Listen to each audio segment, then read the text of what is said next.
que eu vos tenho mandado, e eis que estou convosco todos os dias, até a consumação dos séculos. Amém. Louvado seja o nome santo do Senhor.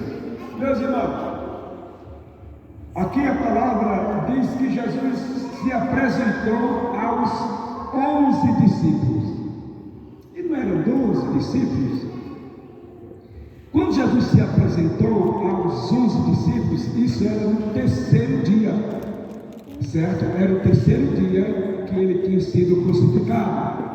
Então, no terceiro dia só tinha 11 discípulos, porque um deles se corrompeu, um deles traiu Jesus, certo? Um deles pegou outro caminho, o caminho da morte.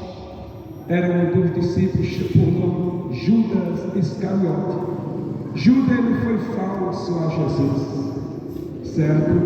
E também a Bíblia diz, a palavra de Deus diz que Judas, ele era ladrão. Judas era ladrão. Judas, ele tinha um cargo, no livro de Lucas, né? O apóstolo Lucas escreveu, Judas tinha um cargo de tesoureiro, tá certo? Na Bíblia Sagrada, na história ali de Jesus com os discípulos, aí diz que Judas, ele tinha um cargo de tesoureiro.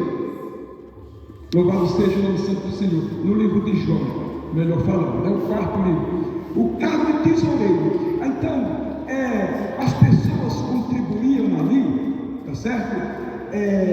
Na obra da missão de Jesus ali com os discípulos.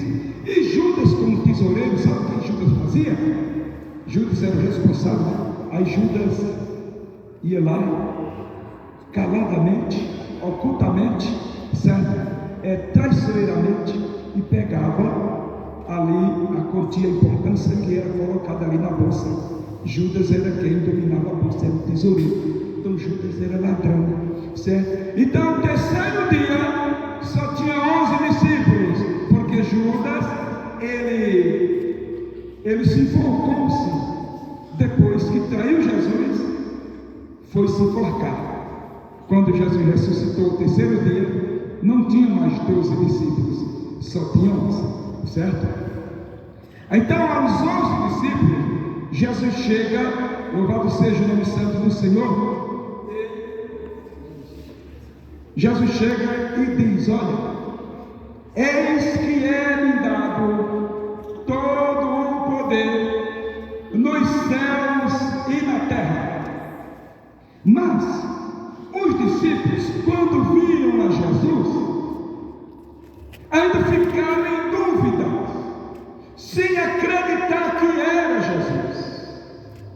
E com isso, meus irmãos, com essa dúvida, é que eu, você, qualquer pessoa chega a ter prejuízo, porque tem dúvida da pessoa bendita de Jesus.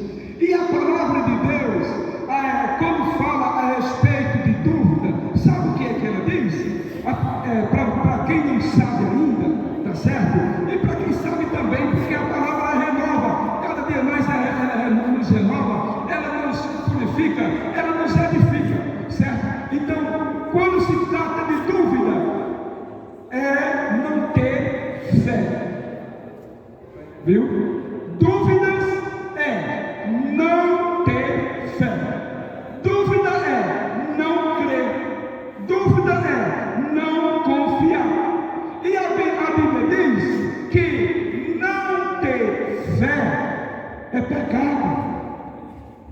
Olha o que a palavra diz: não ter fé é pecado.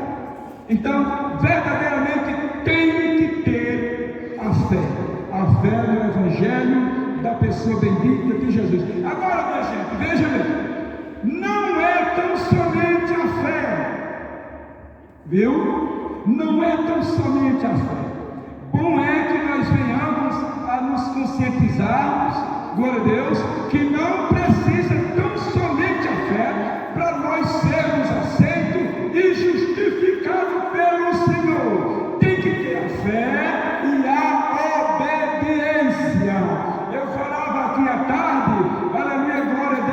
que a salvação que vai resultar para o ser humano não é por acaso, é por obediência, viu? Salvação não é por acaso, não, é por obediência. Aleluia. Aí a obediência juntando também com a composição, glória a Deus, aleluia, é espiritual, chamado de fé. A fé, a Bíblia diz que é um dom de Deus, a fé não é nossa. Aí alguém diz assim: eu tenho muita fé, eu já tenho fé, a minha fé é forte. Não, você não tem fé, eu não tenho fé, nós não temos fé. Essa fé, a Bíblia diz, sabe como é? A Bíblia diz que a fé, aleluia, não vem de vós mesmo, mas é um dom de Deus, viu? É a Bíblia que diz. Permita-me falar. Olha, o Evangelho não é pregado com crítica, viu? O Evangelho não pode ser pregado com acusação, com discriminação, com rejeição, condenação, não. O Evangelho é pregado com amor, embora que orientando as pessoas que entendam a palavra de Deus e que se submetam e que se sujeitem à palavra do Evangelho, porque a palavra do Evangelho, aleluia, tem a única regra que tem o poder de levar a minha pessoa, a sua pessoa, todos nós até Deus e sermos aceitos por Ele. Amém? A igreja glorifica o nome do Senhor. Glória a Deus. Então, a palavra fala a respeito da fé, glória a Deus, mas diz que a fé sem a obediência, que são as obras, não vale. E as obras sem a fé também permanece a mesma coisa, não vale, tá certo? Não vale.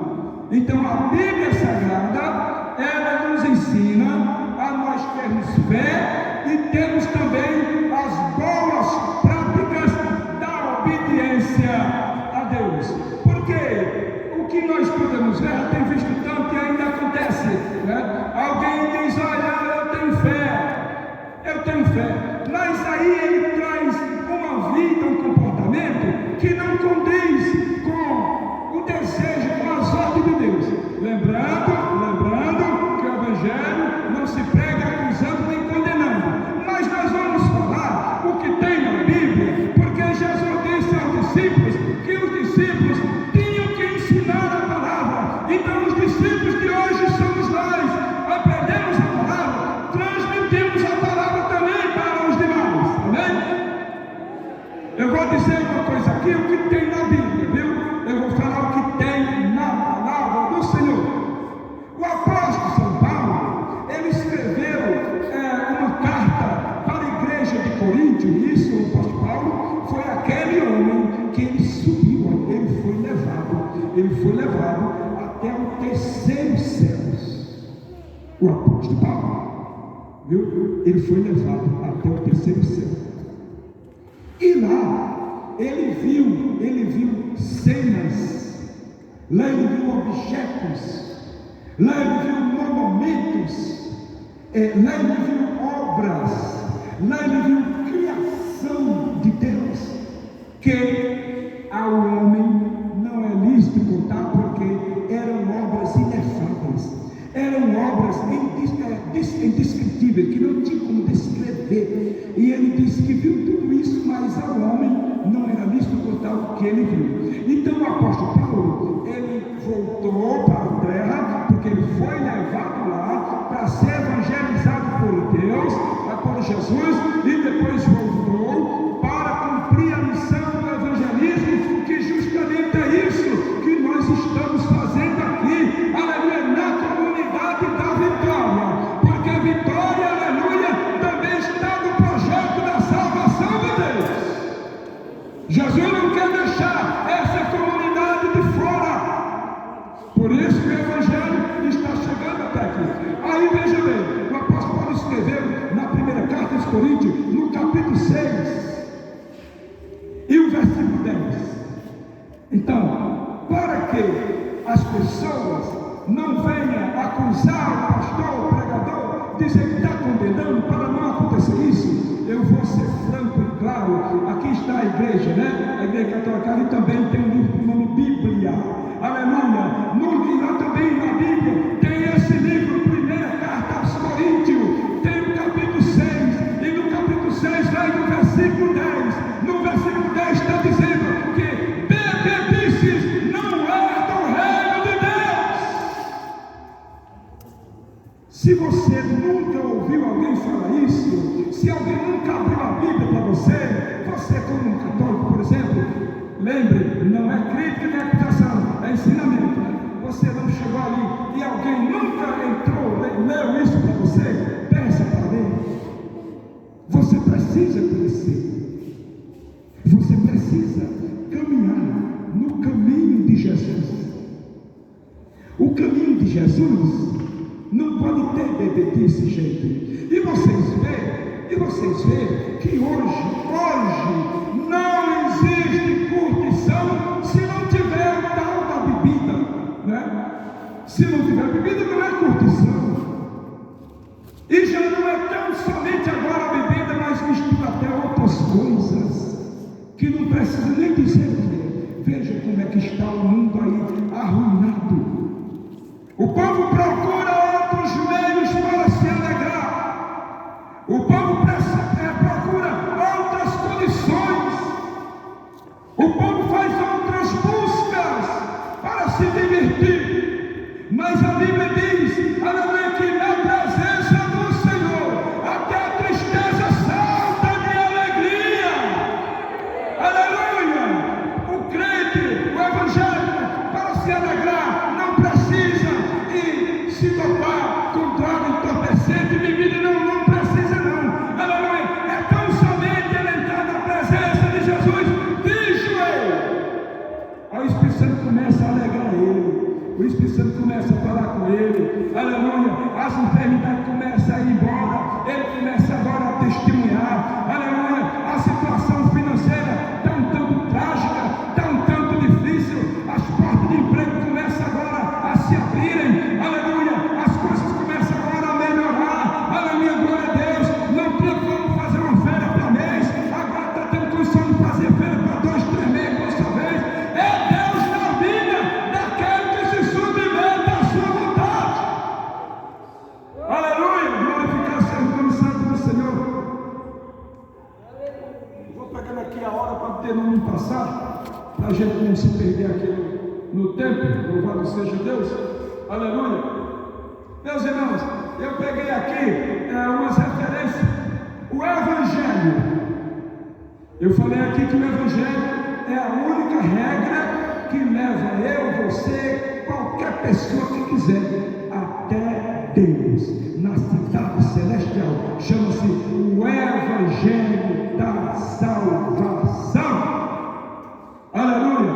E o Evangelho, meus irmãos, o Evangelho foi pregado por Jesus. Então, agora vamos fazer aqui a junção e dar ao nome daquele que cumpre o Evangelho. Louvado seja Deus. Certo? Então, quem cumpre o Evangelho é evangélico.